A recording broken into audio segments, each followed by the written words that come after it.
నమస్తే welcome to Sri Baba news. ముందుగా headlines. ఈ నెల 30న ఉగాది నాడు P4 కార్యక్రమాన్ని ప్రారంభించనున్న చంద్రబాబు నాయుడు. బలవంతంగా భాషను రుద్దటాన్ని వ్యతిరేకిస్తున్నారన్న డిప్యూటీ సీఎం పవన్ కళ్యాణ్. ఖరీఫ్ ధాన్యం కొనుగోలులో కూటమి ప్రభుత్వం ఓ చారిత్రాత్మక మైలురాయికి చేరిందన్న మంత్రి నాదెండ్ల మనోహర్. రాష్ట్ర ప్రభుత్వం ప్రతిష్టాత్మకంగా భావిస్తున్న P4 కార్యక్రమం ఈ నెల 30వ తేదీన ఉగాది పండుగ నాడు ప్రారంభించడానికి సన్నాహాలు చేస్తుంది. వెలగపూడిలోని ఏపీ సచివాలయం వెనుక భాగంలో భారీ బహిరంగ సభ నిర్వహించనున్నారు. సీఎం చంద్రబాబు నాయుడు చేతుల మీదుగా P4 కార్యక్రమం ప్రారంభించనున్నారు. P4 ద్వారా రాష్ట్రంలో అట్టడుగున ఉన్న పేద వర్గాల ప్రజలను ఆర్థికంగా అభివృద్ధి చేయడమే P4 ముఖ్య ఉద్దేశం. మొత్తం 50 లక్షల కుటుంబాలను P4 ద్వారా అభివృద్ధి చేయాలని ప్రభుత్వం ప్రణాళిక సిద్ధం చేస్తుంది.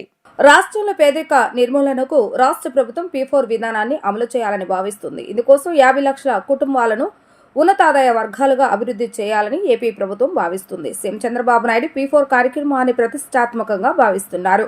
రాజధాని అమరావతిలోని వచ్చే ఉగాది నాడు ముహూర్తంగా నిర్ణయించారు. ప్రభుత్వం, ప్రైవేట్ ప్రజల భాగస్వామ్యంతో పేదరికాన్ని నిర్మూలించడమే లక్ష్యంగా చంద్రబాబు నాయుడు ఈ విధానం అమలుకు శ్రీకారం చుట్టనున్నారు. ఉగాది నాడు వెలగపూడి సచివాలయం వెనుక భాగంలో భారీ సభ ద్వారా ఈ కార్యక్రమ ప్రారంభానికి ఏర్పాట్లు జరుగుతున్నాయి.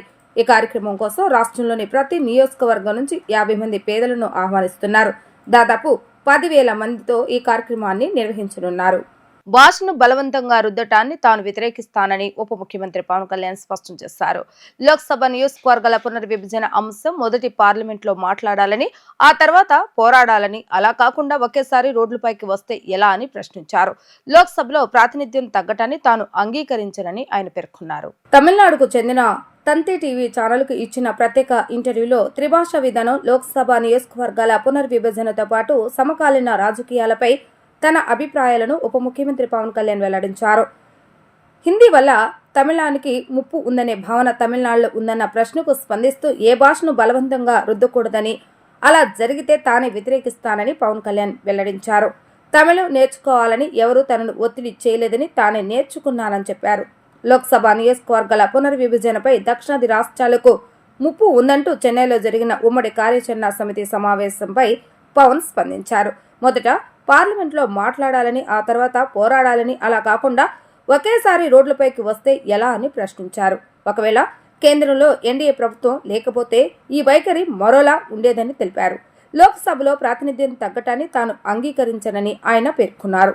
నియోజకవర్గాల పునర్విభజనతో పార్లమెంట్లో ప్రాతినిధ్యం తగ్గదని తాను దృఢంగా నమ్ముతున్నట్లుగా పవన్ తెలిపారు.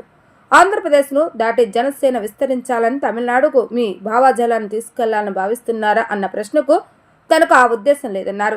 తమిళనాడులో బీజేపీ ధాన్యం కొనుగోలులో కూటమి ప్రభుత్వం ఓ చారిత్రాత్మక మైలురాయికి చేరిందని రాష్ట్ర ఆహార, పౌర సరఫరాల శాఖ మంత్రి నాదెండ్ల మనోహర్ స్పష్టం చేశారు.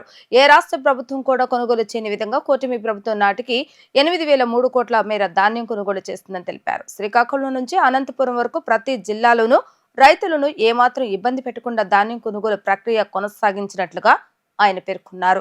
రికార్డు స్థాయిలో 34,78,445 మెట్రిక్ టన్నుల ధాన్యం కొనుగోలు చేసినట్లుగా, తూకం తేడాలు, తేమ శాతం తేడాలు లేకుండా నిబద్ధతతో ధాన్యం కొనుగోలు చేయడం కూటమి ప్రభుత్వ పారదర్శక పాలనకు నిదర్శనమని అన్నారు. ఈరోజు నిజంగా ఒక గర్వకారమైన రోజు, ఒక మైలురాయి చేరాం, ఒక హిస్టారికల్ మైలురాయి. I feel very proud. నిజంగా ఈ రోజున రాష్ట్ర ముఖ్యమంత్రి చంద్రబాబు నాయుడు గారి నాయకత్వంలో, మన ఉప ముఖ్యమంత్రి గారు పవన్ కళ్యాణ్ గారి ప్రోత్సాహంతో ధాన్యం కొనుగోలు విషయంలో మా కూటమి ప్రభుత్వం ఈ రోజున అద్భుతంగా ఈ కార్యక్రమాన్ని ఖరీఫ్ మాసంలో ముందుకు తీసుకొచ్చాం. ఈరోజు ఉదయం రాష్ట్ర వ్యాప్తంగా మేము కొనుగోలు చేసిన ధాన్యం 8,003 కోట్ల రూపాయలకి చేరింది. గతంలో ఎప్పుడు కూడా ఆంధ్రప్రదేశ్లో ఈ స్థాయిలో కొనుగోలు జరగలేదు. 8,003 కోట్ల రూపాయలు, 22 లక్షల రూపాయలు. ఈరోజు ఉదయానికి మేము ఆ మైలురాయి చేరినప్పుడు చాలా అద్భుతంగా జరిగిన ఈ కార్యక్రమం మీ అందరికీ తెలియపరచాల్సిన బాధ్యత ప్రభుత్వం నుంచి మా పైన ఉంటుంది. ఎందుకంటే రకరకాలుగా దుష్ప్రచారాలు చేశారు, అనుమానాలు సృష్టించారు. అసలు నిజంగానే ప్రభుత్వం కొనుగోలు చేస్తే డబ్బులు వాళ్ళకి అకౌంట్లో వేస్తారా అని కావాలని కొన్ని సమస్యలు తీసుకొచ్చారు. కల్లాల దగ్గరనే రైతులు వాపోతున్నారని, సరుకులు కొనేవారే లేరని, క్షేత్రస్థాయిలో ఏదో అపోహలు సృష్టిస్తే ఈ వ్యవస్థకి చెడ్డ పేరు తీసుకొచ్చే విధంగా ఒక దుర్మార్గమైన ప్రచారం చేశారు. 34,78,445 మెట్రిక్ టన్నులు ధాన్యం ఈ రోజుకి మేము కొనుగోలు చేశాం. 8,003 కోట్ల రూపాయల 22 లక్షల రూపాయలు విలువ చేసే ధాన్యాన్ని రైతులందరికీ కూడా మనస్ఫూర్తిగా వాళ్ళకి నమస్కరించుకుంటూ 24 గంటల లోపే వాళ్ళ ఖాతాలోకి జమ చేశాం. ఇది మా కూటమి ప్రభుత్వం యొక్క చిత్తశుద్ధి. ఏ విధంగా మేము ప్రభుత్వంలో రాగానే రైతాంగాన్ని కాపాడుకోవాలి అనే ఒక నిర్ణయం తీసుకుని ఆర్థిక ఇబ్బందులున్నా కూడా దీనిపైన లోతుగా అవగాహన తెచ్చుకుని ఎక్కడ పొరపాటు జరగకుండా ఒక నూతన ఒరవిడి ముఖ్యమంత్రి గారు సలహా మేరకు 48 గంటల్లోనే డబ్బులు జమ చేస్తామనే మాట మేము ఇచ్చినప్పుడు 48 గంటలు కాదు 24 గంటల్లోనే మేము ఈ డబ్బు వాళ్ళ ఖాతాలోకి జమ చేశాం. జీకొండూరు మైనర్ బాలిక గ్యాంగ్ రేప్ కేసులో మరో 4 నిందితులను అరెస్టు చేశామని అడిషనల్ ఎస్పీ వివి నాయుడు తెలిపారు. ఈ నెల 14న ఆత్కూరు పోలీస్ స్టేషన్ పరిధిలో మిస్సింగ్ కేసు నమోదైంది. జీకొండూరుకు చెందిన మైనర్ బాలిక వీరపనేని గూడెం స్నేహితురాలి ఇంటికి వచ్చి అదృశ్యమైంది. తల్లిదండ్రుల ఫిర్యాదుతో ఆత్కూరు పోలీసులు కేసు నమోదు చేశారు. వెంటనే 8 బృందాలను ఏర్పాటు చేసి దర్యాప్తు చేపట్టారు. బాలిక ఆచూకీ కోసం అన్ని ప్రాంతాల్లో గాలించామని అడిషనల్ ఎస్పీ వివి నాయుడు తెలిపారు. 17వ తేదీ కేసరపల్లి వద్ద బాలికను వదిలి వెళ్లారని, ఆ పాప ఆటో ఎక్కి ఎక్కడికో వెళ్లాలో తెలియక అనుమానాస్పద స్థితిలో ఉండటాన్ని గమనించిన ఓ ఆటో డ్రైవర్ మాచవరం పోలీస్ స్టేషన్లో అప్పగించాడన్నారు. 2 మైనర్లుతో సహా 8 మంది ఉన్నారని ఆయన చెప్పారు. ఈ కేసుకు సంబంధించిన వీరపనేని గూడానికి చెందిన ఉయ్యూరు నవీన్ కుమార్, పరస సంజయ్ వర్ధన్, పరస రాజేష్, కొండేటి అనిల్ ను అరెస్టు చేశామని అన్నారు. అందరికీ తెలిసిందే, ఈ నెల 13వ తేదీ వీరపనేనిగూడెం గ్రామంలో ఒక మైనర్ బాలిక తప్పైందని మరుసటి రోజు ఫిర్యాదు చేయగా దానిపైన మన ఆత్కూరు ఎస్ఐ గారు వాళ్ళ పోలీస్ స్టేషన్లో కేసు నమోదు చేస్తే ఆయన దర్యాప్తు చేయడం, వాళ్ళు పెట్టిన efforts main Hanuman junction CI గారు, మన గన్నవరం సబ్ డివిజనల్ అధికారి చలసాని శ్రీనివాస్ గారు, అలాగే ఆత్కూరు ఎస్ఐ వీళ్ళు టీమ్స్ పెట్టి ఎఫర్ట్స్ పెట్టినప్పుడు ఇంకా లాస్ట్కి అమ్మాయి కోసం ఎత్తుకుతున్నారని ముద్దాయిలకి తెలిసి ఆ అమ్మాయిని 17వ తేదీ నైటు మన కేసరపల్లి జంక్షన్ దగ్గర వదిలేయడం, అమ్మాయిని ఆటోలో ఎక్కితే ఆటో డ్రైవర్కి ఎంచుకొని సరైన సమాధానం అంటే ఎక్కడికి వెళ్ళాలనేది కాకుండా విజయవాడ వెళ్ళాలని, అక్కడ మళ్ళీ అక్కడ విజయవాడ దగ్గరికి వెళ్ళాక ఎక్కడ వెళ్ళాలమ్మా అంటే రామర్పాడని, మహానాడని ఈ విధంగా చెప్పడం వల్ల ఆ డ్రైవరు మాచవరం పోలీస్ స్టేషన్కి తీసుకెళ్ళడం, అక్కడికప్పటికే మన పోలీసు వాళ్ళు ఈ అమ్మాయిని గురించి లుక్అవుట్ సర్క్యులర్ అంటే ఈ అమ్మాయి ఫోటో, ఇట్లా తప్పైన వివరాలు ప్లస్ ఎస్ఐ గారి కాంటాక్ట్ నెంబరు, వాళ్ళ పేరెంట్స్ నెంబర్లు ఉన్నటువంటి లుక్అవుట్ సర్కిల్ కనిపించినందువల్ల దాన్ని చూసి పోలీసు వాళ్ళు ఈ అమ్మాయిని గుర్తుపట్టి ఎస్ఐ గారికి, ఆత్కూరు ఎస్ఐ గారికి వాళ్ళ తల్లిదండ్రులకు తెలియజేయడం వల్ల మన పోలీసు వాళ్ళు వెళ్ళి అమ్మాయిని తీసుకురావడం జరిగింది. ఆ అమ్మాయి ఎప్పటికీ నీరసంగా ఉండడం వల్ల ఆ రోజు నైట్ బాగా లేట్ అయింది, మిడ్ నైట్ అవడం వల్ల నెక్స్ట్ డే ఉదయము మళ్ళీ ఎస్ఐ గారు వాళ్ళ ఉమెన్ పోలీస్ కానిస్టేబుల్ తీసుకెళ్ళి ఆ అమ్మాయికి ఏమై అంటే హాస్పిటల్ చేస్తామని గవర్నమెంట్ హాస్పిటల్ చేర్పించడం, కొద్ది ట్రీట్మెంట్ స్టార్ట్ చేసినాక అమ్మాయి జరిగిన విషయాలన్నీ చెప్పడం పైన ఉమెన్ ఎస్ఐ గారు కేసు స్టేట్మెంట్ రికార్డ్ చేసి ఆ స్టేట్మెంట్ పైన కేసు నమోదు చేసుకొని దర్యాప్తు స్టార్ట్ చేయడం జరిగింది. ఈ దర్యాప్తులో భాగంగా తెలిసింది ఏంటంటే 8 మంది ముద్దాయిలు దీంట్లో పార్టిసిపేట్ చేశారని, దాంట్లో 2 మైనర్లు, మిగతా వాళ్ళు పెద్దవాళ్ళు. దాంట్లో ఒక A51 అనిల్ అనే అతను ఇల్లు ఇచ్చాడు, అతను దీంట్లో అమ్మాయి పైన అత్యాచార విషయంలో పార్టిసిపేట్ కాలేదు కానీ మిగతా అందరూ పార్టిసిపేట్ అయినారు. కానీ ఆయన ఇల్లు ఇచ్చారు వాళ్ళకి. వీరపనేనిగూడెం దగ్గర 2 మైనర్లు 2 మైనర్లు ఫస్ట్ ఇది చేశారు అమ్మాయిని, తర్వాత 2 మేజర్లు చేశారు. తర్వాత ఇక్కడ కేసరపల్లికి తీసుకొచ్చినాక అనిల్ అనే అతని ఇంటిలో ఒక రూమ్ని వాళ్ళకి ఆశ్రమంగా ఇవ్వడము, అక్కడ మిగతా 5 మంది, 3 ప్లస్ అక్కడ 2 ఎవరైతే చేశారు మేజర్లు, మొత్తం 5 మంది ఆ అమ్మాయితో శారీరకంగా కలిసినారు అనేది చెప్పడం జరిగింది. దర్యాప్తులో టెక్నికల్గా అదేవిధంగా సీసీ ఫుటేజెస్ మిగతా అన్నీ వెరిఫై చేసుకున్నాక వాళ్ళ ముద్దాయిలు ట్రేస్ చేయడము, దాన్ని ఆ ట్రేస్ చేసి వాళ్ళని అరెస్ట్ చేయడంలో మేము డిఎస్పీ గారు, హనుమాన్ జంక్షన్ సిఐ గారు, ఆత్కూరు ఎస్ఐ గారు వాళ్ళ టీం బాగా పనిచేయడం, నాకు కోఆపరేట్ చేయడం వల్ల నాకు దర్యాప్తు సమయంలో అది ఈ రోజుకి అందరినీ అరెస్ట్ జరిగిపోవడం జరిగింది. ఈరోజు 4 అరెస్ట్ చేశాము. అనిల్, సంజయ్, ఒకతను సంజయ్ వర్ధన్, రాజేష్ అని వీళ్ళ 4 అరెస్ట్ చేయడం జరిగినది. ఈ కేసుకు సంబంధించి ఇది ఆ అమ్మాయి కూడా డిశ్చార్జ్ అయింది, హోమ్లో ఉంది. ఇప్పుడు ఆ అమ్మాయి బాగానే ఉంది. మొత్తం అరెస్ట్ అయిపోయినారు. నిందితులందరూ ఇప్పుడు కేసరపల్లి వాళ్ళు మేజర్లు. మిగతా వాళ్ళు ఇక్కడ వచ్చారు అనిల్, మీ వీరపనేని గూడెం వాళ్ళు. కేసరపల్లిలో అనిల్ ఎవరైతే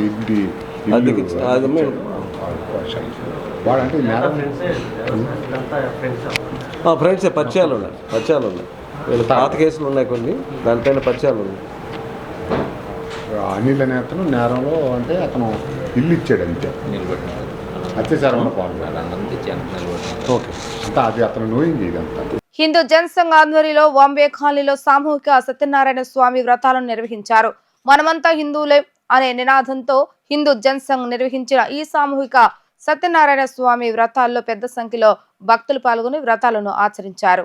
ఈ సందర్భంగా హిందూ జనసంఘ అధ్యక్షుడు వి లక్ష్మీ నరసింహమూర్తి మాట్లాడుతూ కులాలు ఏనైనా అందరూ హిందువులేనని అన్నారు. జనసంఘ ఆధ్వర్యంలో నిర్వహించిన సత్యనారాయణ స్వామి వ్రతాల్లో పెద్ద సంఖ్యలో భక్తులు పాల్గొని జయప్రదం చేసినందుకు గాను సంతోషంగా ఉందని అన్నారు. ఈ వ్రతాల నిర్వహణలో హిందూ జనసంఘ కార్యదర్శి సతీష్ గుప్తా, కోశాధికారి చంద్రశేఖర్, ప్రతినిధులు బి శ్రీనివాసులు, సతీష్ యాదవ్ తదితరులు పాల్గొన్నారు. ఈరోజు బాంబే కాలనీలో హిందూ బంధువులందరితోటి కులాలకు అతీతంగా సామూహిక సత్యనారాయణ స్వామి వ్రతాలను ఏర్పాటు చేయడం జరిగింది హిందూ జనసంఘ ఆధ్వర్యంలో. కారణం ఏంటంటే హిందువులలో కులాల వారీగా విడిపోతున్నారు. మనకు కులాలు కాదు ముఖ్యము, మన సనాతన ధర్మము, మన ధర్మమే ముఖ్యము. మనం హిందూ మతం వాళ్ళము కాబట్టి మనకి కులం ముఖ్యం కాదు, ధర్మమే ముఖ్యము, మన మతమే ముఖ్యము అనేది ప్రతి ఒక్కరికి తెలియజేసే విధంగా అందరినీ భుజం కలిపి ఆడబిడ్డల్ని అందరినీ దగ్గరికి తీసుకొచ్చుకొని ఈ యొక్క కార్యక్రమాన్ని చేస్తోంది హిందూ జనసంఘ్. ప్రతి ఒక్క హిందువు మనకి కులం గడప వరకే, బయట మనమంతా హిందువులము, బంధువులము. అలాగే ప్రతి హిందువు మన బంధువే అనేటువంటి నినాదంతో హిందూ జనసంఘ్ పనిచేస్తోంది. జై శ్రీరామ్. ఇక్కడ బాంబే కాలనీలో హిందూ జనశక్తి వారు వచ్చి ఇక్కడ ఏదైనా హిందూ కార్యక్రమాలు చేద్దామని నాకు ముందుగా పిలుపునిచ్చారు. అందుకు వాళ్ళందరికీ కృతజ్ఞతలు తెలుపుతున్నాను. ఇక్కడ ఏం చేద్దామని అనేటప్పుడు సార్ ఇలా హిందువులందరూ ఒకటి కావాలంటే ముందుగా శ్రీ సత్యనారాయణ స్వామి వారి వ్రతం చేద్దామని వాళ్ళని అడగడం జరిగింది. వాళ్ళందరూ అందుకు అంగీకరించి ఇక్కడ చేయడానికి అందరూ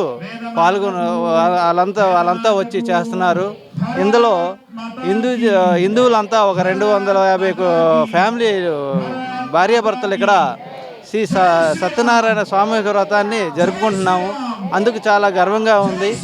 అందుకు మరొకసారి ఈ హిందూ జనశక్తి ఆర్గనైజేషన్ అందరికీ నా మనస్ఫూర్తిగా కృతజ్ఞత తెలుపుకుంటున్నాను. ఇక్కడ బాంబే కాలనీలో సామూహిక సత్యనారాయణ వ్రతాలు చేయిస్తున్నాము. దీని ప్రధాన ఉద్దేశం అనేక కులాలుగా విడిపోయిన హిందూ సంస్థ, హిందువులు మొత్తం ఏకం కావాలి. హిందూ దేశం మనల్ని మనం కాపాడుకోవాలి. ఇతర మతస్థుల నుంచి మనకు రాబోయే ప్రమాదాలని తప్పించుకోవడానికి మన హిందువులందరూ ఏకధాటిగా ఏకబాటగా నడవాలి. అదే మన ధ్యేయం. జై శ్రీరామ్. పాయకాపురం ప్రశాంతి నగర్లోని స్పందన సేవా సమితి 5వ వార్షికోత్సవం నూతన కార్యవర్గ ప్రమాణ స్వీకారోత్సవం ఘనంగా నిర్వహించారు. సేవా సమితి వ్యవస్థాపకులు అధ్యక్షులైన ఇమ్మనేని కృష్ణప్రసాద్ నేతృత్వంలో జరిగిన ఈ కార్యక్రమంలో తొలుతగా నూతన కార్యవర్గ ప్రమాణ స్వీకారోత్సవ కార్యక్రమం జరిగింది. నూతన కమిటీ అధ్యక్ష ప్రధాన కార్యదర్శులుగా కృష్ణప్రసాద్, పి వీరబాబు, కమిటీ సభ్యులు ప్రమాణ స్వీకారం చేశారు. ముఖ్య అతిథిగా పడమట అవ్యయ క్లినిక్స్ వైద్యులు డాక్టర్ చాగంటి సుబ్బారావు, చాగంటి లక్ష్మీ సునీత హాజరై స్పందన సేవా సమితి సేవా కార్యక్రమాలను కొనియాడారు. వార్షికోత్సవాన్ని పురస్కరించుకుని విద్యార్థులకు ల్యాప్టాప్, పేదలకు నిత్యావసర సరుకులు పంపిణీ చేశారు. ఓ పేద ముస్లిం కుటుంబంలోని యువతికి వివాహ నిమిత్తం 17,000 రూపాయలను సేవా సమితి తరపున అందజేశారు. అధ్యక్షుడు ఇమ్మనేని కృష్ణప్రసాద్ మాట్లాడుతూ సేవా సమితి చేపడుతున్న సేవా కార్యక్రమాలను గురించి వివరించారు.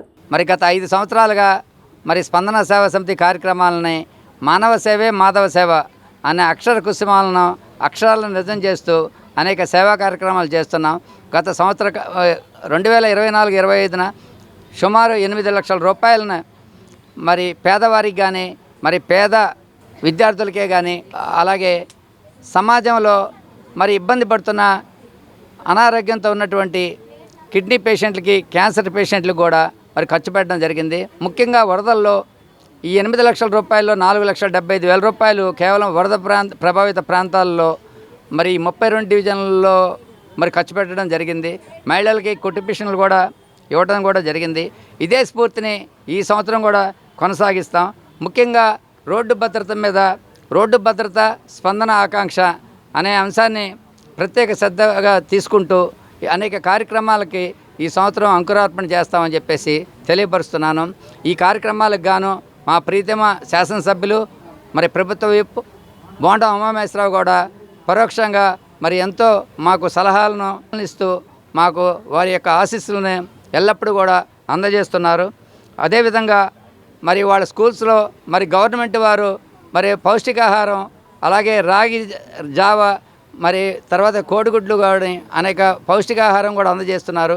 అలాగే కొంతమంది పిల్లల్లో పౌష్టికాహార లోపం ఉంది. ఈ పౌష్టికాహార లోపానికి మరి ఏ విధంగా సరి చేయాలి, పౌష్టికాహారాన్ని ఏ విధంగా అందించాలి ఈ స్కూల్ పిల్లలన్నిటికీ, దాని మీద ఒక ప్రాజెక్ట్ తయారు చేసి ఆ విధంగా ఈ యొక్క 9-10 తరగతుల ఆడపిల్లలకి ముఖ్యంగా ఈ యొక్క చదువుల్లో రాణించడానికి వాళ్ళకి పౌష్టికాహారం ఇవ్వడానికి ప్రత్యేక కృషి చేస్తాం. ఇలాగే మరి ఈ రోజున 17,000 రూపాయలతోటి మరి 18 మందికి నిత్యావసర వస్తువులని మరి ఏర్పాటు చేయడం, అలాగే ఇంజనీరింగ్ చదివే పేద విద్యార్థికి ఒక ల్యాప్టాప్ని కూడా మేము అరేంజ్ చేస్తున్నాము. స్పందన సేవా సమితి చేస్తున్న చాలా మంచి కార్యక్రమాల గురించి ఇప్పటివరకు ఇక్కడ ఎక్స్ప్లెయిన్ చేశారు. నేను Indo UK Avyaya clinics Pantakalava రోడ్లో ఉన్న క్లినిక్ నుంచి నేను రావడం జరిగింది. నా పేరు doctor Subbarao Chaganti, wife doctor Lakshmi Sunitha Chaganti. మేము ఇక్కడ యూకేలో 20 years పనిచేసి ఇండియాకి 1.5 year కింద మూవ్ అయ్యాము. 1 year కిందట ఈ క్లినిక్ పెట్టడం జరిగింది. ఇది స్పెషలిస్ట్ పెయిన్ క్లినిక్. ఇవి మామూలుగా పెయిన్ క్లినిక్స్ ఎక్కువ హైదరాబాద్లో ఉన్నాయి. మన ఏరియాలో డెడికేటెడ్గా musculoskeletal radiology pain relief clinic ఇది ఫస్ట్, ఆంధ్రాలోనే ఇది ఫస్ట్ది. ఇక్కడ మనము అన్ని రకాల నొప్పులకి సేవలు అందించడం జరుగుతుంది. అంటే అన్ని రకాలు, అంటే భుజం, నడుము, మోకాలు ఇట్లా అన్నిటికీ ఆపరేషన్ అవసరం లేకుండా చేయగలిగే అన్ని రకాల సేవలు అందించడం జరుగుతుంది. కృష్ణప్రసాద్ గారు దాదాపు ఒక 8-9 నెలల కిందట ఫస్ట్ టైం నన్ను కలిశారు. ఆయన కలిసినప్పుడు ఇక్కడ ఈ స్పందన సేవా సమితి ద్వారా చేస్తున్న మంచి కార్యక్రమాల గురించి చెప్పడం జరిగింది. నాకు ఫస్ట్ అటెంప్ట్ అలా ఒక్కసారి ఆయన పరిచయం అవ్వగానే చాలా మంచి అభిప్రాయం కలిగింది ఆయన మీద. అంటే చాలామంది కొన్ని సేవా సంస్థలు అది కమర్షియలైజ్ అయిపోయింది. అంటే ప్రస్తుతం సమాజం అంతా కమర్షియలైజ్ అయిపోయింది. అందులో కూడా ఈ స్వచ్ఛంద సంస్థలు కూడా అన్నీ స్వచ్ఛందంగా పూర్తి పారదర్శకంగా పనిచేస్తున్నాయని చెప్పలేము. కానీ కృష్ణప్రసాద్ గారిని చూడగానే ఆయన నిస్వార్థంగా చాలామందికి సేవ చేస్తున్నారు అని అనిపించింది. అలా మా అసోసియేషన్ స్టార్ట్ అయింది. సో దీని ద్వారా నేను చెప్పదలుచుకుంది ఏంటి అని అంటే, మన సంస్కృతంలో మనకు చెప్పినట్టుగా పరోపకారార్థం ఏదైనా శరీరం అని చెప్పినా, లేకపోతే సొంత లాభం కొంత మానుకొని పొరుగు వారికి సాయపడబోయే అని చెప్పినా దాని పరమార్థం ఒకటే. మన జీవితాన్ని మనం చేయాల్సిన పనులు చేస్తూ మనం ఎదుటి వాళ్ళకి స్ఫూర్తిని నింపాలి. అలాగే మన చుట్టూ ఉన్న వాళ్ళకి, సమాజానికి మన వంతు సాయం చేయాలి. మహిళల ఆర్థిక స్వావలంబనే రాష్ట్ర ప్రభుత్వ ధ్యేయమని ప్రభుత్వ విప్ సెంట్రల్ శాసనసభ్యులు బొండా ఉమామహేశ్వరరావు అన్నారు. మహిళల ఆర్థిక ప్రగతికి రాష్ట్ర ప్రభుత్వం తోడ్పాటు అందజేస్తుందని అన్నారు. ప్రజాశక్తి నగర్లోని నగరపాలక సంస్థ కళ్యాణ మండపంలో 62, 63, 64 డివిజన్లకు చెందిన మహిళలకు కుట్టు శిక్షణ కేంద్రాలను బొండా ఉమా ప్రారంభించారు. ఈ సందర్భంగా బొండా ఉమామహేశ్వరరావు మాట్లాడుతూ మహిళలు ఆర్థికంగా నిలదొక్కుని తమ కాలపై తాము నిలబడేలా స్వయం ఉపాధి పథకాలకు ప్రభుత్వ పరంగా శిక్షణ ఇస్తున్నామని అన్నారు. ఆ క్రమంలోనే కుట్టు శిక్షణ కేంద్రాలను ఏర్పాటు చేసి కుట్టు శిక్షణ అనంతరం ఉచితంగా మిషన్లు అందిస్తున్నట్లుగా వివరించారు. ఎన్నికలకు ముందు చెప్పిన విధంగా అన్ని హామీలను రాష్ట్ర ప్రభుత్వం అమలు చేస్తుందని, పింఛను సొమ్ము 4,000కు పెంచామని, అన్నా క్యాంటీన్లు ప్రారంభించామని వివరించారు. త్వరలోనే మహిళలకు ఉచిత బస్సు పథకాన్ని ప్రారంభిస్తున్నామని, చదువుకునే పిల్లలకు ప్రతి విద్యార్థికి 15,000 రూపాయలు అందజేస్తున్నట్లుగా చెప్పారు. పేదల సంక్షేమమే ధ్యేయంగా ప్రభుత్వం పనిచేస్తుందని వివరించారు. స్వయం ఉపాధి పథకాలను మహిళలు ఉపయోగించుకొని ఆర్థికంగా అభివృద్ధి సాధించాలని ఆయన కోరారు. మహిళల ఆర్థిక పురోగతి కొరకు మహిళలకి వాళ్ళ కాళ్ళ మీద వాళ్ళు నిలబడి మరి సొంతగా ఎంతో కొంత సంపాదించుకునే విధంగా ప్రభుత్వం అనేక కార్యక్రమాలు తీసుకొస్తూ ఉంది. డ్వాక్రా పొదుపు సంఘాల ద్వారా వాళ్ళకి పొదుపు కార్యక్రమం తీసుకున్నాం. అలాగే కుట్టు మిషన్ శిక్షణా కేంద్రాలు పెట్టి ఎక్కడికక్కడ మహిళలకి కుట్టు మిషను శిక్షణ ఇప్పిస్తున్నాం. ఆ శిక్షణ పూర్తి చేసుకున్న మా అక్క చెల్లెళ్ళందరికీ కూడా వాళ్ళకి ఉచితంగా కుట్టు మిషన్లు ఇస్తున్నాం. అట్లాగే స్కిల్ డెవలప్మెంట్లో కంప్యూటర్ శిక్షణ ఇప్పిస్తూ ఉన్నాం. అన్ని రకాలుగా మహిళల ఆర్థిక ప్రగతి కోసం, ఆర్థిక స్వావలంబన కోసం ఈ ప్రభుత్వం చిత్తశుద్ధితో మహిళలకు అనేకమైన పథకాలు తీసుకొచ్చాం. మహిళల కోసం అన్ని రకాలుగా కూడా ఈ ప్రభుత్వం ప్రోత్సాహం తీసుకొస్తూ ఉన్నాం. తెలుగుదేశం పార్టీ ఎన్నికల ముందు చెప్పాం, తెలుగుదేశం పార్టీ అధికారంలో రాగానే 3,000 ఇచ్చే పింఛన్ని 4,000 పెంచుతామని చెప్పాం. ఇచ్చిన మాట ప్రకారం 3,000 పింఛన్ని 4,000 రూపాయలు పెంచాం. అలాగే గ్యాస్ బండ్లు 3 గ్యాస్ బండ్లు ఇస్తామని చెప్పాం, 3 గ్యాస్ బండ్లు ఇస్తా ఉన్నాం. అన్నా క్యాంటీన్లు తెరుస్తామని చెప్పాం, అన్నా క్యాంటీన్లు ఓపెన్ చేసాం. అంతేకాకుండా పిల్లలకి, చదువుకునే పిల్లలకి అమ్మఒడి గత ప్రభుత్వంలో ఒక్క తల్లికి ఉన్నటువంటి 2 పిల్లల్లో ఒక పిల్లకే ఇచ్చి మరి మోసం చేశారు. దాన్ని కూడా ఇప్పుడు 2 పిల్లలు ఉంటే ఇద్దరికి చెరవ 15,000 రూపాయలు, 30,000 రూపాయలు మే నెల నుంచి వచ్చే నెల నుంచే ఇవ్వబోతూ ఉన్నాం. అలాగే తల్లికి వందనం పేరుతో ప్రతి అక్క చెల్లెమ్మకు కూడా 18,000 రూపాయల డబ్బులు ఇవ్వబోతూ ఉన్నాం. అలాగే మహిళలకు ఉచితంగా బస్సు ప్రయాణం కూడా త్వరలోనే ఏర్పాటు చేయబోతూ ఉన్నాం. అంటే అనేక ఆర్థిక ఇబ్బందులు, సమస్యలు, ఇబ్బందులు ఉన్న ఈ రాష్ట్రంలో పేద, బడుగు, బలహీన వర్గాలు మహిళల కోసం ఈ ప్రభుత్వం వాళ్ళ అభివృద్ధి కోసం, వాళ్ళ ఆర్థిక అభివృద్ధి కోసం కట్టుబడి ఉంది. బీసీ కార్పొరేషన్ ద్వారా, ఎస్సీ కార్పొరేషన్, మైనార్టీ, కాపు, బ్రాహ్మణ కార్పొరేషన్ ద్వారా మళ్ళీ లోన్లు కూడా ఇవ్వడానికి ప్రభుత్వం ఆమోదం తెలిపింది. వాటిని కూడా మన బడ్జెట్లో నిధులు పెట్టారు. వాటిని కూడా త్వరలోనే బీసీ, ఎస్సీ, మైనార్టీ, బ్రాహ్మణ కార్పొరేషన్ ద్వారా ఆ సామాజిక వర్గాలకి ఆర్థికంగా మరి నిధులు, ఆర్థికంగా లోన్లు ఇచ్చి ఆదుకుంటామని తెలియజేస్తూ ఈ ప్రభుత్వం చిత్తశుద్ధితో పేదల సంక్షేమం కోసం కట్టుబడి ఉందని తెలియజేస్తాం. గన్నవరం గవర్నమెంట్ పాలిటెక్నికల్ కళాశాలలో 42 మంది విద్యార్థులు ఉద్యోగాలు సాధించడం ఆనందంగా ఉందని గన్నవరం శాసనసభ్యులు యార్లగడ్డ వెంకట్రావు అన్నారు. ట్రిపుల్ మెకానికల్లో 29 మంది, 13 మంది మెకానికల్ బ్యాక్గ్రౌండ్ లో ఉద్యోగాలు సాధించడం జరిగిందని అన్నారు. లాస్ట్ ఇయర్ 70% విద్యార్థులు మాత్రమే ఉద్యోగాలు సాధించిన పరిస్థితి ఉందని ఆయన వెల్లడించారు. గన్నవరంలో ప్రభుత్వ పాలిటెక్నిక్ కళాశాలలో ఉద్యోగ విజయోత్సవ వార్షికోత్సవ కార్యక్రమాలు ప్రిన్సిపల్ వివి కృష్ణమోహన్ ఆధ్వర్యంలో ఘనంగా నిర్వహించారు. ఈ కార్యక్రమానికి ముఖ్య అతిథిగా ప్రభుత్వ విప్ గన్నవరం శాసనసభ్యులు యార్లగడ్డ వెంకట్రావు ముఖ్య అతిథిగా పాల్గొన్నారు. అనంతరం వివిధ కంపెనీలలో ఉద్యోగాలు సాధించిన 42 మంది విద్యార్థులకు నియామక పత్రాలను అందజేశారు. ఈ కార్యక్రమంలో విద్యార్థుల యొక్క తల్లిదండ్రులు, ప్రభుత్వ పాలిటెక్నికల్ కళాశాల సిబ్బంది పాల్గొన్నారు.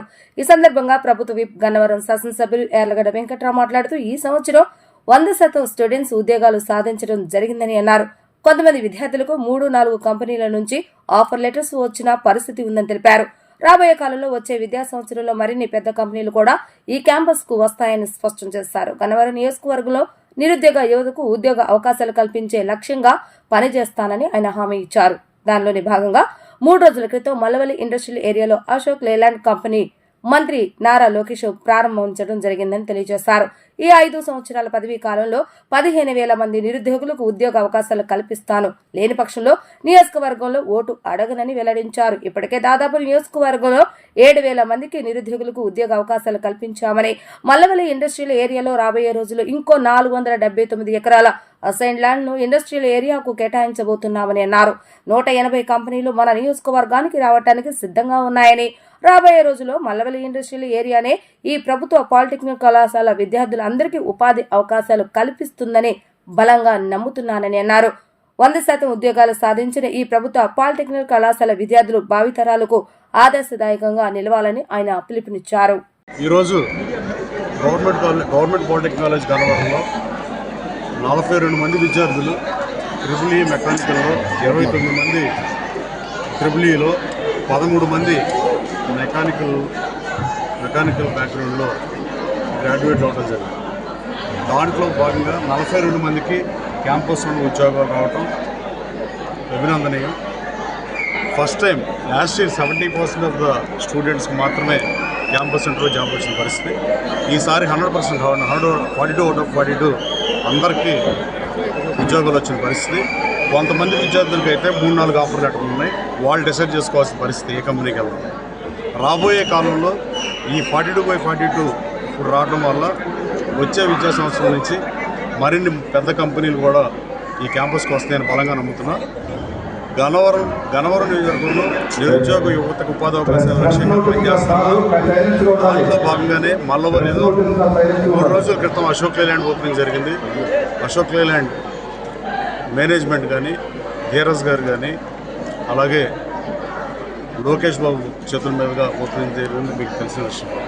నిరుద్యోగ యువతకు ఉపాధి అవకాశాల లక్ష్యంగా పనిచేస్తా 15,000 మందికి నిరుద్యోగ యువతకు ఉపాధి అవకాశాలు కల్పించకపోతే 5 సంవత్సరాల పదవీ కాలంలో మళ్ళీ వచ్చే ఎన్నికల్లో ఓటు అడగనని చెప్పాను.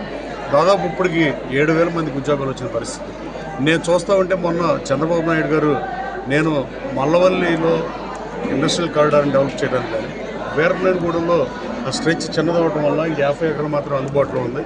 మల్లవల్లిలో ఇంకో 479 ఎకరాలు రాబోయే కాలంలో అసైన్మెంట్ ఎక్వైర్ చేయబోతున్నాం. 180 కంపెనీలు క్యూలో ఉన్నాయి.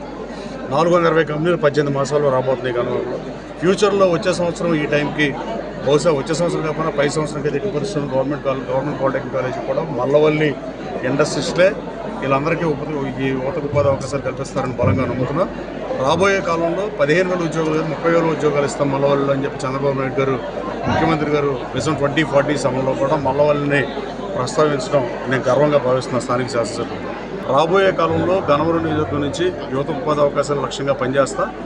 దానికన్నా ముందు నా ప్రమేయం లేకుండా 42 మంది స్టూడెంట్లు గవర్నమెంట్ పాలిటెక్నిక్ కాలేజీలో వాళ్ళ స్వశక్తితో 42 మంది విద్యార్థులు 42 మందికి 42 మంది ఒక్కొక్కరికి 3-4 ఆఫర్ లెటర్ చేతులు పెట్టుకుని క్యాంపస్ సెంటర్లు కొట్టినందుకు గన్నవరం ఎమ్మెల్యేగా నేను గర్వంతో వాళ్ళని మనస్ఫూర్తిగా అభినందిస్తూ, భావి తరాలకు ఇది స్ఫూర్తిదాయకం. వీళ్ళ నెక్స్ట్ జనరేషన్ వాళ్ళు, వీళ్ళ జూనియర్లు కూడా ఎట్టి పరిస్థితులను ఆదర్శంగా తీసుకుని ఇంకా మంచి ఉద్యోగాలు స్థిరపడతారని ఆశాభావం వ్యక్తం చేస్తాను. Thank you. వార్తలు ముగించే ముందు హెడ్లైన్స్ మరొకసారి.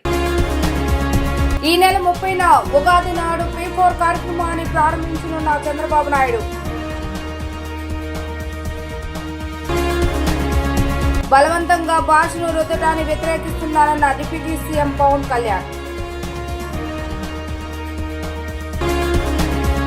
ఖరీఫ్ ధాన్యం కొనుగోలులో కూటమి ప్రభుత్వం ఓ చారిత్రాత్మక మైలురాయికి చేరిందన్న మంత్రి నాదెండ్ల మనోహర్. ఇవి ఈ రోజు వార్తా విశేషాలు. మరలా తిరిగి ప్రసారం అవుతారు. మళ్ళీ కలుద్దాం. అందరూ సెలవు. నమస్కారం.